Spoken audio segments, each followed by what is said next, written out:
Matthew 27, the trial, crucifixion, and death of Jesus before Pilate.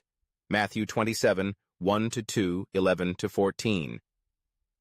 Early in the morning, the religious leaders decide to hand Jesus over to the Roman governor, Pontius Pilate. Jesus is questioned by Pilate but remains silent despite the false accusations against him. Judas's betrayal, Matthew 27, 3-10. Judas, who had betrayed Jesus, regrets his actions and tries to return the 30 silver coins. He then takes his own life. The chief priests use the money to buy a field for burying foreigners, fulfilling a prophecy from Jeremiah.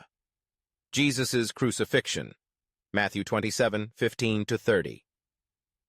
Pilate offers to release either Jesus or Barabbas, a notorious criminal, but the crowd chooses Barabbas. Pilate washes his hands to show he does not take responsibility for Jesus' death. Jesus is mocked by soldiers, crowned with thorns, and led away to be crucified. The crucifixion, Matthew 27, 31-44. Jesus is crucified at Golgotha between two criminals. People mock him, challenging him to save himself if he is the Son of God. At noon, darkness covers the land for 3 hours. Jesus' death, Matthew 27, 45-56. At the end of the darkness, Jesus cries out and dies. The veil of the temple is torn in two, signifying direct access to God.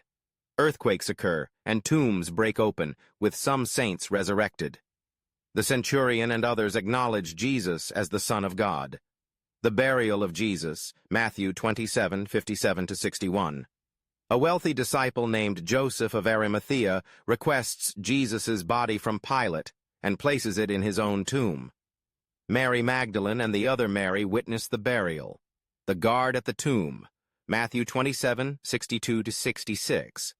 The chief priests and Pharisees ask Pilate to seal the tomb and set a guard, fearing Jesus' disciples might steal his body and claim he was resurrected.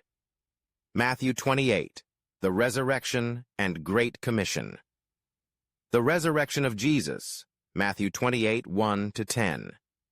After the Sabbath, Mary Magdalene and the other Mary visit the tomb.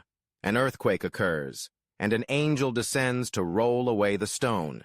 The angel tells them that Jesus has risen. As they leave to tell the disciples, they encounter the risen Jesus, who greets them. The report of the guards, Matthew 28, 11-15. The guards report the events to the chief priests, who bribe them to spread a false story that Jesus' disciples stole his body while they slept. The lie is accepted and spread among the Jews. The Great Commission, Matthew 28, 16-20. Jesus appears to his disciples on a mountain in Galilee. He commands them to go and make disciples of all nations, baptizing them in the name of the Father, Son, and Holy Spirit, and teaching them to obey his commands. Jesus promises to be with them always, even to the end of the age.